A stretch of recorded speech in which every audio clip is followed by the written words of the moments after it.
우리 사람들의 삶에는 늘 갈등이 있습니다. 사람들은 저마다 자신의 생각이 있고 자기 나름대로 삶의 방식이 있기 때문에 너와 나 사이에는 늘 갈등이 있게 마련입니다. 갈등을 피하고 싶지만 이 갈등을 피하기가 쉽지 않습니다. 갈등이 있다라고 하는 것은 어려운 일이지만은 이 갈등을 잘 해결하고 갈등을 잘 넘어선다라고 한다면 이 갈등을 넘어서는 과정을 통하여서 정말로 더 성숙한 사람이 될 수가 있고 이 갈등을 넘어서는 과정을 통해서 하나님께 더 귀하게 쓰임받는 아름다운 사람이 될 수가 있습니다. 그래서 하나님께서는 이 갈등조차도 아름답게 쓰시는 놀라우신 하나님이십니다. 우리가 사도행전 15장에는 예루살렘 교회에 큰 갈등이 있었다라고 하는 것을 알 수가 있습니다. 갈등의 핵심은 다른 것이 아니고 이방인 그리스도인들에게 할례의 문제를 어떻게 할 것이냐라고 하는 문제였습니다. 바리새파 그리스도인들은 이방인들에게도 할례를 행해야만이 그리스도인이 될 수 있다라고 규정을 정하자고 하는 것이 그들의 뜻이었습니다. 그러나 이방인들에게 직접 복음을 증거했던 바울과 바나바는 반대하였습니다. 그들이 할례를 받지 아니하고도 성령님께서 그들의 마음 가운데 임하고 성령님께서 그들 가운데 역사하시는 것을 보고 할례의 문제를 가지고 이방인들이 예수님께로 나오는데 방해거리가 되지 않아야 된다라고 하는 것입니다. 이 문제는 대단히 중요한 문제였습니다. 큰 문제였습니다. 그렇지만은 예루살렘 교회는 놀랍게도 성령님을 따라감으로 인하여서 저마다 다 자기 생각이 있고 저마다 다 자기 판단이 있었지만은 성령님의 뜻을 먼저 앞세웠습니다. 그리함으로 인해서 온 예루살렘 교회가 만장일치로 이방인들에게 할례를 행하지 않도록 하였습니다. 너무나도 아름다운 결론이고 성령님께서 함께 하시는 귀한 결정이었습니다. 자, 바울과 바나바가 내놓은 의견대로 할례 문제로 이방인들을 더 이상 괴롭지 않기로 만장일치로 결정되었다라고 한다면 이제 남은 것은 바울과 바나바가 한 마음으로 이방인들에게 세계로 나아가서 열심히 복음을 전하는 것만 남아있지 않겠습니까? 그런데 말이죠. 오늘 우리가 읽은 본문을 본다라고 한다면 바울과 바나바 사이에 갈등이 일어난다는 것을 알 수가 있습니다. 마가 요한의 문제를 가지고 마가 요한이 1차 전도 여행 기간 동안에 중간에서 포기했거든요. 그래서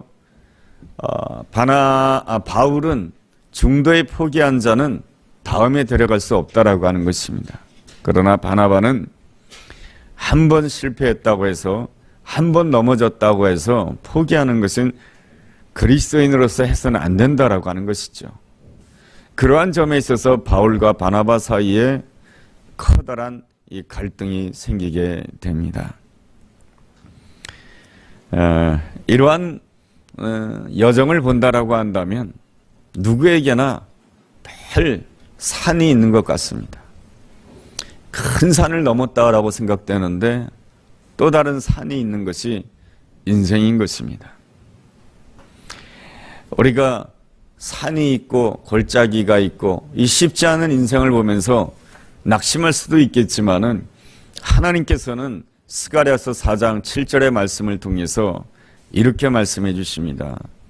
큰 산아 내가 무엇이냐 스룹바벨 앞에서 평지가 되리라. 이러한 놀라운 말씀을 주십니다. 우리 삶에 큰 산도 있고 넘어가야 될 작은 산도 있고 깊은 골짜기도 있지만은 성경은 우리에게 말씀해 주고 있습니다. 하나님의 뜻을 구하는 자, 하나님이 함께하는 자 앞에서는 그 모든 것들이 다 평지가 되는 놀라운 역사가 일어날 것이다라고 약속해주고 있습니다. 그렇다라고 한다면 하나님께서 우리에게 주시고자 하는 가장 큰 복이 무엇이겠습니까? 그것은 바로 하나님께서 우리와 함께 해주시는 은혜인 것입니다. 하나님께서 우리와 함께 하신다라고 하는 이 표현을 히브리어로 임마누엘이라고 하지요. 예수님의 또 다른 이름을 무엇이라고 합니까? 임마누엘이라고 합니다. 임마누엘이라고 하는 것은 하나님이 우리와 함께 하신다라고 하는 것입니다. 하나님은 모든 사람들과 함께 해주시기를 원하십니다. 그렇지만은 모든 사람들이 하나님께서 함께 해주시는 이 놀라운 은혜를 누릴 수 있는 것이 아닌 것입니다. 누구만이 임마누엘의 은혜를 누릴 수 있는가? 믿음이 있는 자만이 바로 임마누엘의 은혜를 누릴 수가 있는 것입니다. 믿는다라고 하는 것은 누구를 믿는다라고 하는 것입니까? 예수 그리스도를 믿는다라고 하는 것입니다. 이 자리에 참석하신 모든 분들은 예수 그리스도를 믿는다라고 하는 그 고백을 가지고 이 자리에 나오신 분이십니다. 우리가 보통 입술로만 예수 그리스도를 믿는다라고 해서 그 믿음이 정말로 하나님께서 함께 하시는 은혜를 온전히 누릴 수 있는 것이 아닌 것입니다. 믿는다라고 했을 때, 예수 그리스도를 믿는다라고 했을 때는 이 세상에 그 어떠한 것보다 예수 그리스도를 더 소중히 여기고 이 세상의 그 어떠한 환경과 문제보다 예수 그리스도를 더 신뢰하고 더 믿겠습니다. 이러한 고백을 가지는 것이 바로 진실로 주님께서 원하시는 믿음인 것입니다. 우리가 믿음을 이렇게 생각한다라고 한다면 이러한 믿음을 가진다라고 하는 것이 쉽지가 않습니다. 이러한 믿음은 한순간에 성장하지 않습니다. 삶의 고난을 통해서 삶의 역경을 거치면서 그 믿음이 성장하게 되어 있습니다. 아브라함의 경우를 봐도 그렇습니다. 아브라함이 75세에 갈대아 우르 땅을 떠나서 하나님께서 예비해 놓으신 땅 가나안 땅으로 올 때에도 그는 분명하게 믿음이 있는 사람이었습니다. 그렇지만은 가나안 땅에 이르게 되었을 때에 기근을 만나게 됩니다. 경제적인 어려움을 만나게 됩니다. 그러자 아브라함은 하나님이 허락하신 땅, 그 약속의 땅을 버리고 애굽 땅으로 내려가게 됩니다. 이것이 바로 이 아브라함의 믿음의 연약한 점인 것이죠. 또 하나님께서는 아브라함에게 사라를 통해서 아들을 주시마 약속을 하였습니다. 그렇지만은 아브라함이 하나님을 기다리다 못해서 85세 때가 되었을 때에 하갈을 취하여서 이스마엘을 낳게 됩니다. 하나님께서 약속으로 말씀을 주셨다라고 한다면은 그 말씀을 끝까지 기다렸어야 되는데 이 아브라함과 사라가 기다리지를 못합니다. 이렇게 가만히 있다가는 더 나이가 들어버린다라고 한다면 우리는 더 이상 자손을 가질 수 없을 것이다 라고 하는 그 두려움과 초조한 마음 때문에 하갈을 취하고 이스마엘을 낳게 됩니다.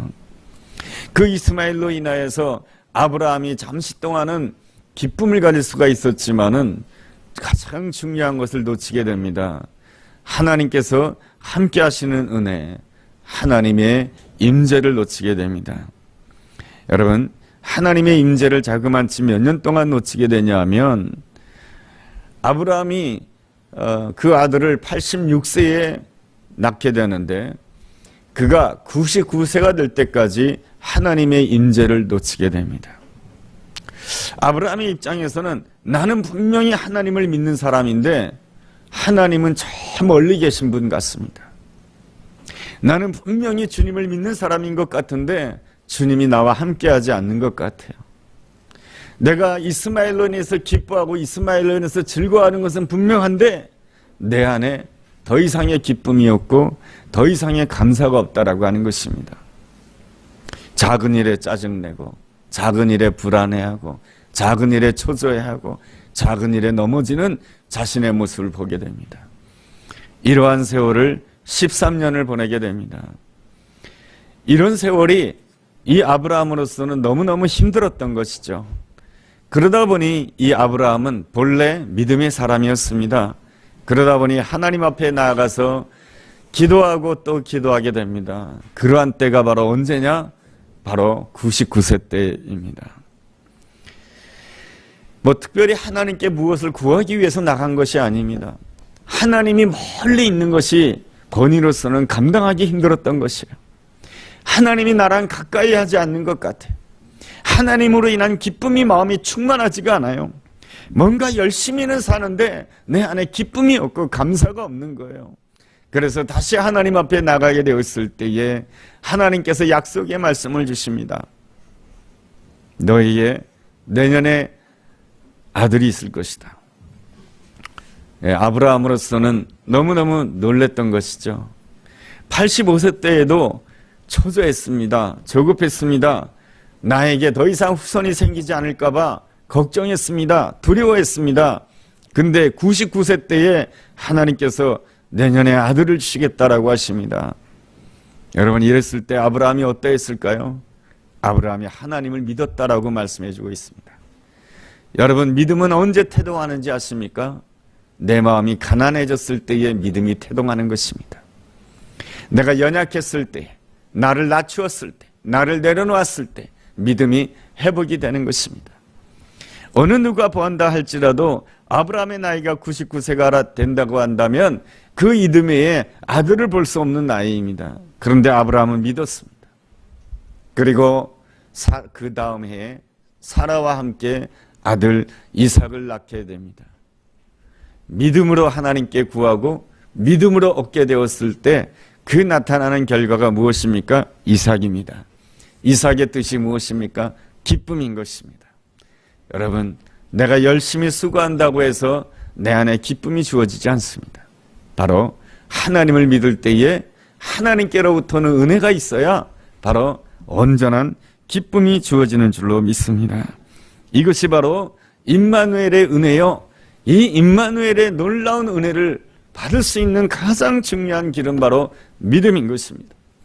내게 주어진 형편이나 내게 주어진 상황보다 하나님이 더 크신 분이다라고 하는 것을 믿는 믿음인 것입니다.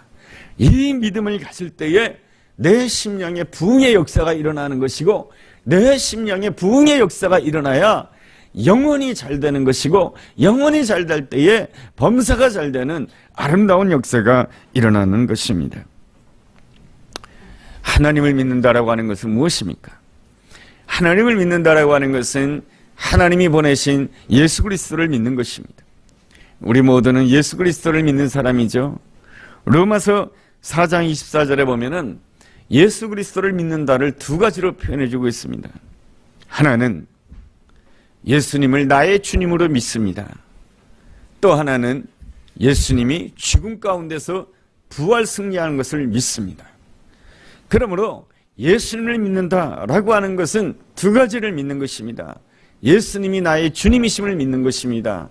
또 하나는 예수님께서 십자가 죽음에서 부활 승리하셨다라고 하는 그 사실을 믿는 것입니다. 예수님이 나의 주님이다라고 하는 것은 무엇입니까? 나는 예수님의 것이다라고 하는 것입니다. 내가 어떻게 예수님의 것이 된 것입니까? 나는 본질상 진노의 자녀로서 영원히 지옥 갈 수밖에 없는 죄인입니다. 여러분, 성경에서 말하는 죄라고 하는 것은 무엇입니까? 윤리적인 죄를 말하는 것이 아닙니다. 성경에서 말하는 죄라고 하는 것은 믿음으로 하지 않은 것은 다 죄라고 말씀해 주고 있습니다. 하나님을 생각하지 않고 하나님을 믿지 않고 내가 계획하고 하나님을 의식하지 않고 하나님의 그 뜻을 생각하지 아니하고 내가 앞서 나가는 그 모든 것은 다 죄라고 하는 것입니다. 우리 안에는 죄가 가득합니다. 그 죄로 인하여서 모두가 다 멸망의 자식이 될 수밖에 없는 것이 바로 성경이 말씀하고 있는 인간의 종말인 것입니다. 그러나 인간의 이 종말을 바꿔주신 분이 누구시냐? 예수 그리스도이신 것입니다. 예수님께서는 우리의 모든 죄짐을 지고 십자가에 죽으셨습니다. 자신의 피값으로 우리를 사셨습니다. 그 사실을 믿는 것이 바로 무엇입니까? 예수님은 나의 주님이시다라고 하는 사실을 믿는 것입니다. 예수님이 나의 주님이라고 하는 사실을 믿는 것은 무엇입니까? 이제는 내 계획대로 살지 않겠다라고 하는 것입니다. 주님께서 너는 내 것이다라고 말씀해 주셨을 때는 반드시 이러한 의미가 있는 것입니다. 이제 내가 너를 향한 계획이 있다 이 뜻입니다. 여러분, 하나님의 계획은 형편에 따라서 달라지지 않습니다. 하나님의 뜻은 내 상황이 변했다 해서 달라지는 것이 아닙니다. 그러므로 내가 예수님을 나의 주님으로 고백한다라고 하는 그 고백은 무엇입니까? 하나님께서는 나에게 향하신 아름다운 계획이 있음을 믿는 것입니다. 내 상황이 어떻든지 간에 나에게 향하신 하나님의 아름다운 계획이 있음을 내가 믿습니다. 이것이 바로 내가 예수님을 나의 주님으로 고백합니다라고 하는 아름다운 고백인 것입니다. 그리고 또 하나의 믿음의 고백이 있죠. 나는 예수님께서 십자가 죽음에서 부활을 승리하셨음을 믿습니다라고 하는 것입니다. 인간의 가장 큰 문제는 무엇입니까? 죽음인 것입니다. 그런데 죽음 가운데서 부활 승리하셨다라고 하는 것입니다. 이 부활이 무엇입니까? 하나님의 영광인 것입니다. 이 부활이 무엇입니까? 하나님의 능력인 것입니다. 그러므로 예수 그리스도의 그 부활을 믿는다라고 하는 것은 무엇입니까? 하나님의 영광을 믿는다라고 하는 것입니다. 하나님의 영광을 믿는다라고 하는 것이 무엇입니까? 내 삶에 어떤 상황과 문제가 있다 할지라도 하나님께서는 그 모든 것들을 합력하여 선을 이루신다라고 하는 것을 믿는 것입니다. 그러므로 예수님을 나의 주님이라고 믿는 것은 이제부터 하나님께서는 나에게 아름다운 계획이 있음을 내가 믿습니다. 그리고 그 계획은 부활의 능력으로 인하여서 반드시 이루어질 것을 믿습니다. 나에게 죽음의 문제가 있다 할지라도 반드시 이루어질 것을 믿습니다. 이것이 바로 예수님을 믿습니다. 예수님이 나의 주님을 믿습니다. 예수님이 나의 부활이심을 내가 믿습니다 라고 하는 아름다운 고백인 것입니다. 그래서 우리가 살아가는 그 삶은 무엇으로 사는 것입니까? 부활의 능력으로 사는 것입니다. 부활의 능력은 무엇입니까? 바로 하나님의 자원인 것입니다. 내가 예수 그리스도를 믿습니다 라고 하는 이러한 고백은 두 가지로 사는 것과 똑같은 것입니다. 나는 이제 내 계획대로 살지 않겠습니다. 하나님의 계획으로 살겠습니다. 이제는 나의 능력으로 살지 않겠습니다. 이제는 하나님의 능력, 하나님의 자원으로 살겠습니다. 그래서 하나님이 이루시는 것을 내가 이 땅에서 내가 두 눈을 부릅뜨고 있는 이 상황 속에서 내가 이 땅의 삶을 마치기 전에 하나님이 이루시는 것을 보겠습니다. 하나님의 계획이 하나님의 자원으로 하나님의 뜻이 이루어지는 것을 보겠습니다. 이것이 바로 무엇입니까? 내가 예수님을 믿습니다 라고 하는 고백인 것입니다. 그러므로 내가 예수님을 믿습니다 라고 하는 것은 놀라운 고백인 것이죠. 우리가 세상을 향해서 증거하는 것이 무엇입니까? 내가 예수님을 믿는데 당신도 예수님을 믿기를 원합니다. 내가 예수님을 믿는데 내 계획대로 산 것이 아니고 하나님의 계획대로 살았더니 하나님의 자원이 동원되어서 하나님께서 나를 이렇게 변화시켜 주시고 하나님께서 나를 이끌어 주셨음을 고백하고 이렇게 되었습니다라고 하는 것을 다른 사람에게 전하는 것이 바로 전도이며 이것이 바로 믿음을 전하는 것입니다. 내가 전도한다라고 하는 것은 무엇을 전하는 것이냐? 나의 믿음을 전하는 것입니다. 내가 자녀들에게 전도한다라고 하는 것이 무엇이냐? 나의 믿음을 전하는 것입니다. 내게 믿음이 있어야 전할 수 있습니다. 내게 믿음이 있어야 내 옆에 있는 사람에게 내가 예수님을 믿습니다 고백하며 증거할 수가 있습니다. 그래서 날마다 고백해야 됩니다. 내가 예수님을 믿습니다. 오늘 본문에서도 이 갈등이 있습니다. 할례 문제가 큰 갈등이라고 한다면 사실 바울과 바나바가 헤어지는 그 갈등의 문제는 사실 그렇게 큰 갈등은 아닌 것입니다. 근데 이 갈등은 크고 작은 게 없어요. 작은 갈등도 서로를 힘들게 하면은 굉장히 어려운 거예요. 이 바울과 바나바가 헤어지는 안타까운 상황 속에 있었지만은 이 두 사람의 아름다운 점이 무엇입니까? 바울도 나는 예수 그리스도를 믿습니다. 바나바도 나는 예수 그리스도를 믿습니다. 이 믿음의 고백을 가지고 이 갈등의 문제를 대처했다라고 하는 것이 아름다운 모습인 것입니다. 그럴 때에 그들의 갈등의 모습은 하나님 보시기에는 그렇게 아름다운 모습은 아니었습니다. 그렇다고 좋은 모습도 아니고, 그렇지만 하나님께서는 그 갈등의 모습을 통해서 하나님께서는 오히려 더 큰 구원의 역사를 이루시는 것을 우리는 성경을 통해서 확인해 볼 수가 있습니다. 사실 바울과 바나바가 이 갈등하는 것은 마가 요한의 문제였습니다. 두 사람의 생각은 다 일리가 있습니다. 한 번 중도에 포기한 사람, 하나님의 일을 할 때에 쉽게 포기했다라고 하는 것은 이 마가 요한은 무엇을 더 중시했다는 것입니까? 하나님의 계획보다 나의 안위를 더 중시했다라고 하는 것입니다. 그래서 사도 바울이 보기에 이 마가 요한은 하나님의 일을 하기에 감당하기에는 너무 역부족이다라는 그러한 생각으로 같이 가기를 원하지 않았습니다. 그러나 바나바의 생각은 달랐습니다. 사람이 한번 실수하고 넘어질 수 있지만 아브라함도 실수하고 넘어졌고 다윗도 실수하고 넘어졌지만 하나님이 다시 이렇게 세워주지 않았느냐. 이 또한 이 바나바의 아름다운 생각이라 할 수 있습니다. 그러나 바울과 바나바가 이 의견 합의를 보지 못합니다. 이 할례 문제라고 하는 큰 문제 앞에서는 만장일치로 합의를 보았는데 이 마가 요한의 문제를 가지고는 두 사람이 전혀 합의를 보지 못합니다. 그 모습이 39절에 나오고 있습니다. 39절에 이렇게 기록되어 있죠. 서로 심히 다투어 피차 갈라서니라고 되어 있습니다. 여기서 보면 심히 다퉜다라고 표현되어 있지만은 사실은 헬라어 원어 성경에는 심이라고 하는 표현은 없습니다. 우리 한글 성경에만 심의가 이렇게 나타나 있습니다. 그런데 우리가 주보 안을 보면은 제가 거기다가 써놨습니다. 2번에 보면은 이 다툼은 헬라어로 파록시스모스라고 되어 있습니다. 그런데 이 똑같은 파록시스모스가 어디에 나오냐면 히브리서 10장 24절에 격려라고 하는 표현은 나옵니다. 그러므로 이 파록시스모스가 다툼으로도 쓰이기도 하고 격려로 쓰이기도 했다라고 하는 그 사실은 여기에서 이렇게 해석할 수가 있는 것입니다. 서로 다투고 헤어졌지만은 격려하면서 헤어졌다라고 하는 사실을 우리는 추측해 볼 수가 있습니다. 그런 것이 성경 전체를 본다라고 한다면 바울과 바나바가 여기서 헤어졌지만은 완전히 헤어진 것이 아니에요. 바울과 바나바는 계속해서 서로 연락하고 있었고, 그리고 마가 요한과 헤어지기도 하였지만은 이 마가 요한과 완전히 헤어진 것이 아니었어요. 디모데후서 4장 11절에 보면은 사도 바울이 이렇게 말합니다. 내가 마가 요한을 꼭 보고 싶다고 말이죠.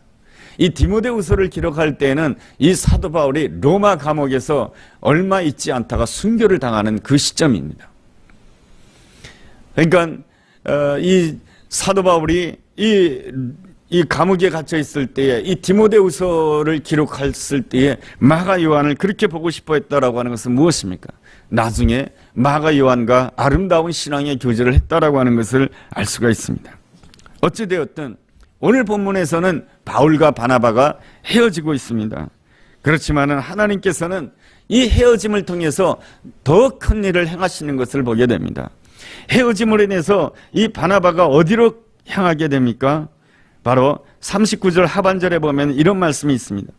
바나바는 마가를 데리고 배 타고 구브로로 갔다라고 되어 있습니다.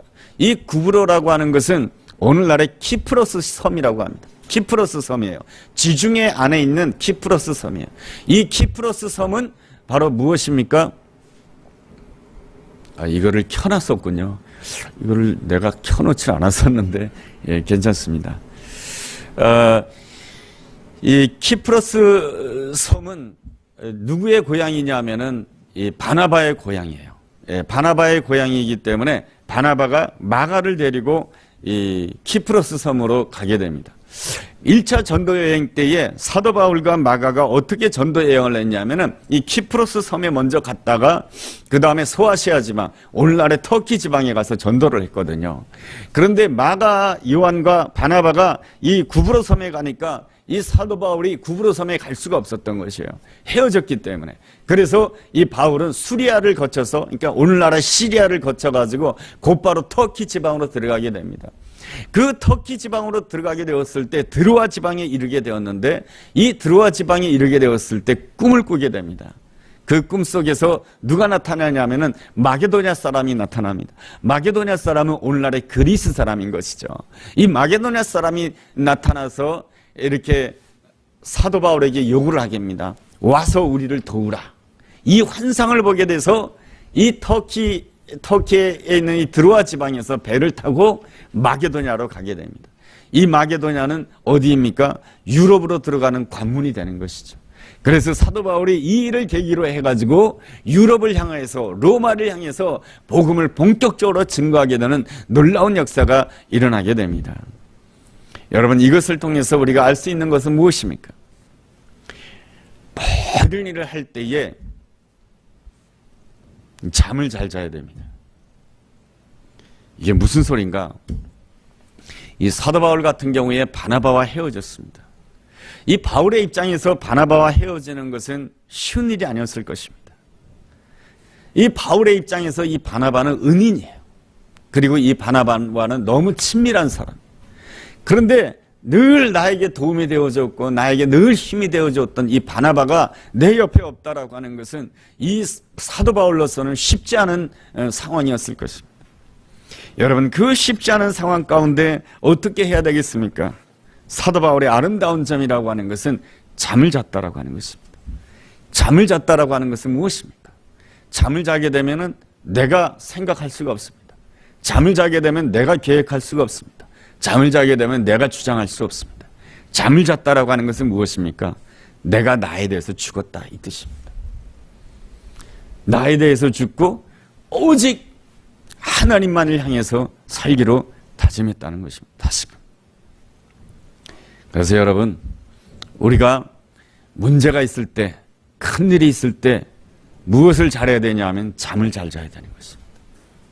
야곱이 고향 땅에서 도망칠 때에 그가 한 잘한 일이 있습니다. 그가 비록 돌베개를 베고 잠을 잤지만 그가 잠을 잘 잤다라고 하는 것입니다. 잠을 자기 이전에 하나님, 오늘 나에게 이러한 근심이 있습니다. 하나님, 나에게 이러한 걱정이 있습니다. 그렇지만 하나님, 이 걱정, 이 염려 다 내려놓기를 원하고 내가 오직 주님만을 향해서 살고 싶습니다. 그 마음으로 잠을 잘 때에 하나님께서 그에게 푹 잠을 자게 하시고 그 야곱에게 하나님께서 꿈을 통해서 환상을 보여주십니다.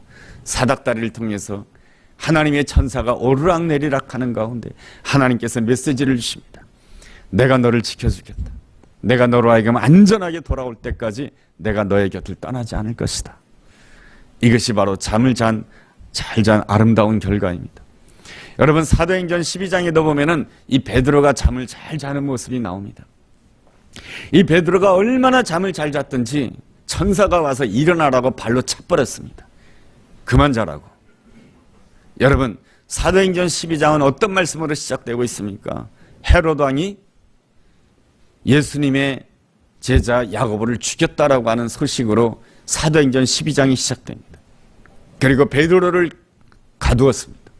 야고보를 죽였으니 그 다음에 또 누구 죽이겠습니까? 베드로 죽일 것입니다. 그런데 이 베드로가 이 감옥 안에서 잠을 자는데 너무 단잠을 자가지고 천사가 발로 옆구리를 쳤다라고 말씀해 주고 있습니다. 그게 뭡니까? 내가 오늘 죽어도 괜찮습니다. 이 모든 것들을 통해서 하나님의 뜻이 이루어지길 원합니다. 그랬을 때, 잠을 잘 자게 되었을 때 베드로가 감옥에서 나오게 되고 감옥에서 나와서 더 힘있게 복음을 증거하는 놀라운 역사가 일어났습니다.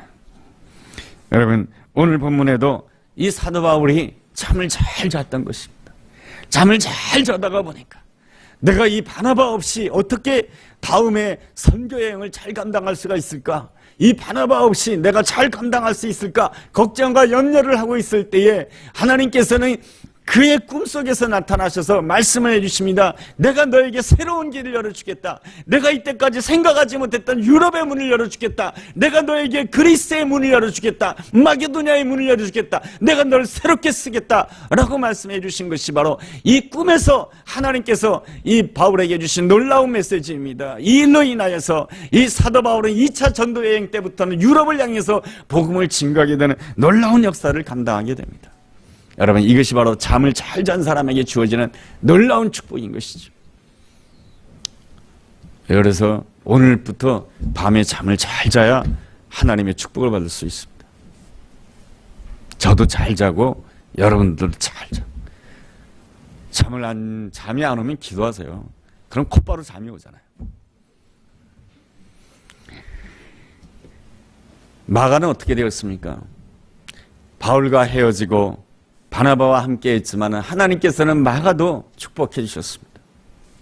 이 마가는 이 베드로에게 가서 베드로의 통역사가 됩니다. 이 베드로가 일생 동안 어부일을 했기 때문에 헬라어를 몰라요.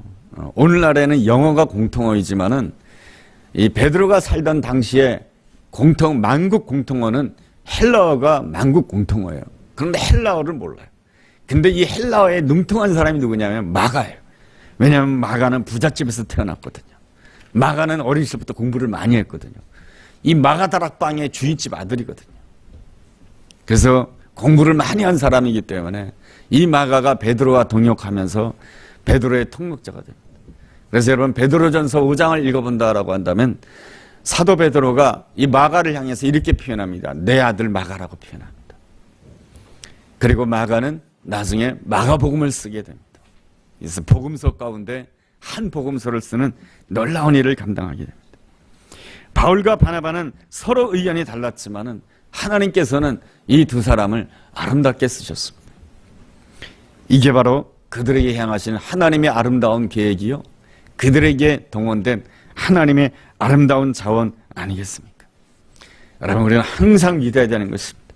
내가 예수 그리스도를 믿음으로 말미암아 나에게는 하나님의 놀라운 계획이 있습니다. 나에게는 하나님의 자원이 있습니다. 여러분, 세상의 자원만 본다라고 한다면 낙심할 수가 있지만은 하나님의 자원, 부활의 영광이 나와 함께 한다라고 한다면 나는 모든 것 속에서 합력하여 선을 이루시는 놀라운 하나님의 역사를 볼 수 있는 줄로 믿습니다. 그리고 이 놀라운 역사를 감당하기 위해서 우리가 가져야 될 아름다운 생각이 있습니다. 그것은 내가 처음부터 끝까지 가난한 마음을 가져야 됩니다. 여러분, 바나바를 본다라고 한다면 어떤 사람입니까? 바나바는 안디옥 교회 담임 목회자입니다. 그리고 이 사도 바울은 본래 어떤 사람이었습니까? 예수 믿는 사람을 핍박하는 사람이었습니다. 그래서 이 교회 성도들이 이 사도 바울, 그러니까 사울에 대해서 그렇게 좋게 보지 않았어요. 그러다 보니까 이 사울이 복음을 전하기가 힘들었던 거예요.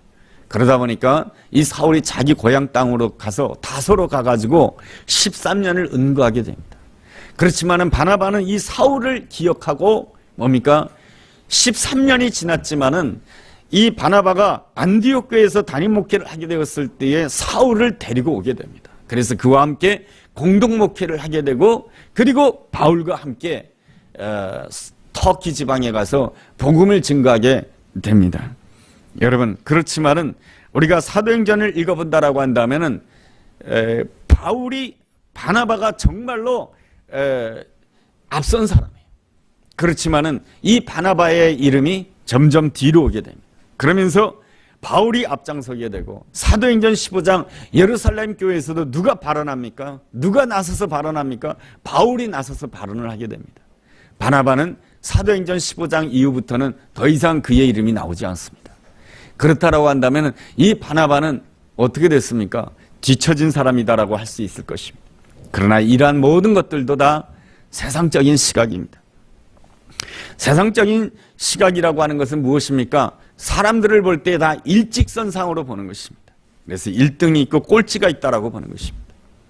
그래서 항상 일직선상으로 보면은 내가 앞서 있다고 생각하면 우월감을 가지고, 내가 뒤처져 있다라고 생각하면은 열등감을 가지고, 이러한 마음을 가지고는 하나님의 은혜가 들어가지 않아요. 내가 하나님 앞에 나가서 열심히 기도하는데도 왜 하나님의 은혜를 체험하지 못하느냐? 내가 열심히 기도하려고 하는데도 하나님의 임재를 느끼지 못하느냐? 일직선상으로 세상을 보기 때문에 그런 거예요. 하나님께서는 절대로 일직선상으로 보지 않아요. 우리가 세상적인 시각으로 본다라고 한다면 사도 바울이 바나바보다 훨씬 탁월한 하나님의 사람이지만은 하나님 보시기에는 그렇지 않아요. 하나님께서 부르신 부르심은 각자가 다른 거예요. 바나바의 부르심은 무엇입니까? 사람을 세워주는 것이 그의 부르심이에요. 이 사도 바울이 누구로부터 환영받고 있지 않을 때에 바나바는 이 바울을 세우기 위해서 온갖 노력을 다한 사람이 바나바예요. 그리고 마가 요한이 그 사도 바울에게 배척받을 때에 이 마가 요한을 세워주기 위해서 최선을 다한 사람이 바나바예요. 바나바는 세상적으로 봤을 때 큰 일은 하진 않았지만 그의 부르심은 무엇입니까? 한 사람 한 사람을 세워주는 것이 그의 부르심이에요. 반대로 이 사도 바울은 대중전도에 능력이 있는 사람이에요. 그리고 연설에 능력이 있는 사람이에요. 그 모든 것이 부르심이 다른 거예요. 하나님 보시기에는 바울도 귀한 것이고 바나바도 귀한 것이고 하나님 보시기에는 마가 요한도 귀한 것이에요. 여러분, 이러한 선상으로 사람을 볼 수가 있어야 되는 거예요. 중요한 것은 무엇입니까? 항상 낮은 마음을 가지는 것이 중요한 거예요. 마태복음 20장에 본다라고 한다면 포도원 농장에서 일하는 이야기가 나와요. 포도원 주인의 이야기가 나와요. 포도원 품꾼의 이야기가 나와요. 어떤 사람은 오전 9시에 왔어요. 어떤 사람은 12시에 왔어요. 어떤 사람은 오후 5시에 왔어요. 근무 시간이 6시면 끝나는 거예요. 그런데 똑같이 한 데나리온씩 줘요. 그랬을 때 제일 불평한 사람이 누구예요? 오전 9시에 온 사람이 제일 불평해요. 나는 하루 종일 일했는데 왜 한 데나리온 주냐? 그렇지만은 오후 5시에 온 사람은 어떻습니까? 내가 이렇게 늦게 왔는데 포도원 주인께서 이렇게 나에게 한 데나리온을 주시다니 너무 감사하다라고 고백하게 됩니다. 여러분, 포도원 주인의 마음을 가장 잘 아는 사람이 누구예요? 오후 5시에 온 사람이에요. 여러분, 바나바는 몇 시에 온 사람이에요? 오전 9시에 온 사람.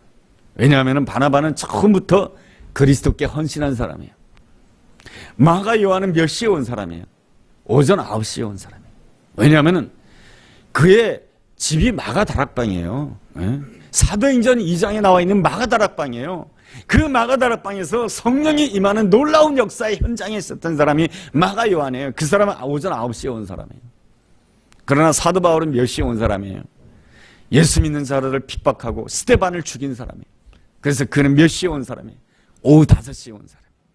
그러나 마가 요한이나 바나바나 요한이나 똑같이 아름다운 점이 무엇입니까? 주인의 아름다운 마음을 놓치지 않았다라고 하는 것이요. 여러분, 하나님께서 모세를 부르실 때 언제 부르십니까? 그가 오전 9시에 있을 때 부르시지 않으셨어요. 하나님께서 모세를 부르실 때는 오후 5시에 있을 때 부르시는 거예요. 그가 애굽의 왕자로 있을 때에 능력이 있다고 생각되었을 때, 내가 스스로 오전 9시에 있다고 생각되었을 때, 앞서 있다고 생각되었을 때는 하나님께서는 그를 부르시지 않았어요. 왜냐하면 포도원 주인의 마음을 모르기 때문에. 그런데 하나님께서 그를 언제 부르시냐 하면 오후 5시에 있을 때 하나님이 부르세요. 왜냐하면 그때야말로 포도원 주인이신 여호와 하나님의 마음을 가장 잘 알 수 있는 때이기 때문에 그때 부르신 거예요. 그의 나이 80세 때 아무것도 할 수 없다고 생각되었을 때, 그저 목동일 수밖에 없었을 그때 하나님께서 그가 오후 5시에 있을 때 부르신 것이죠. 그렇지만은 이 모세의 아름다운 점이라고 하는 것은 무엇입니까? 그 다음 날에는 몇 시에 나온 사람이 됩니까? 오전 9시에 나온 사람이 돼요. 여러분, 모세의 아름다운 점이라고 하는 것은 오후 5시 때에 하나님이 나를 부르셨다라고 하는 그 사실에 감사하면서 그 다음날 오전 9시에 나왔을 때에도 포도원 주인에 대한 고마운 마음을 끝까지 놓치지 않았다라고 하는 것입니다. 그 오전 9시가 언제냐? 바로 모세가 이스라엘 백성들을 이끌고 200만이나 되는 그 이스라엘 백성들을 이끌고 40년 동안 인도했을 때예요. 그랬을 때에 그가 비스가산 꼭대기에 있을 때에 하나님께서 말씀해 주십니다. 그의 눈이 흐리지 아니하였고 그의 힘이 쇠하지 아니하였지만은 하나님께서 그에게 말씀해 주십니다. 너는 여기에서 끝내야 되겠다. 너는 더 이상 가나안 땅에 들어가지 말아야 되겠다. 그랬을 때에 이 모세가 어떻게 했습니까? 그가 오전 9시에 마음을 가졌다라고 한다면은, 하나님, 내가 이때까지 40년 동안 얼마나 수고했는데, 내가 얼마나 노력하였는데 내가 가나안 땅에 못 봤다니요. 말도 안 되는 소리 하지 마세요. 그러지 않았어요. 하나님의 뜻이면 옳습니다 라고 순종을 하게 됩니다. 바로 그는 어떤 마음을 끝까지 놓치지 않았냐면 오후 5시에 주님이 나를 부르셨다라고 하는 그때 가졌던 주님에 대한 그 감동, 오후 5시에 나를 부르셨던 나같이 보잘것없고 나같이 연약한 인생을 불렀던, 내가 혈류병에 걸린 여인으로 있을 때, 내가 사람들에게 수치와 부끄러움을 당할 때, 돌에 맞을 때에 나를 부르셨던 그 주님의 사랑을 오전 9시가 되었을 때도 잊지 않았다는 거예요. 이게 바로 하나님이 원하시는 아름다운 마음이에요. 우리는 오후 5시에 부름을 받았음에도 불구하고 나 스스로 어느 순간에 하나님의 은혜로 내가 오전 9시에 오게 되면 오전 9시에 왔다라고 하는 그 생각 때문에 내 공로, 내 수고를 생각하게 됩니다. 이 모세의 아름다운 점은 하나님의 뜻이 옳습니다. 내가 힘이 강건하지만 하나님께서 나를 여기에서 끝이다라고 하면은 나의 마지막을 받아들이겠습니다. 그리고 여호수아에게 모든 것을 물려주게 됩니다. 이것이 바로 포도원 주인의 마음을 가장 잘 아는 자의 마음인 것이죠. 주님께서 우리에게 주시고자 하는 가장 아름다운 것은 믿음입니다. 그 믿음이란 다른 것이 아니에요. 포도원 주인의 마음을 아는 것이. 내가 날마다 이 포도원 주인의 마음을 알고 잠을 자는 거예요. 오늘 내가 힘들고 급박한 상황이 있고 미래가 너무 불확실해 보인다 할지라도 잠을 잘 수 있어야 돼요. 믿음으로 잠을 잘 수 있어야 돼요. 그것은 바로 포도원 주인의 마음을 놓치지 않는 사람이에요. 내 형편보다 포도원 주인이 더 커 보이는 사람이에요. 포도원 주인이신 하나님이 더 커 보이는 것이 바로 믿음인 것이에요.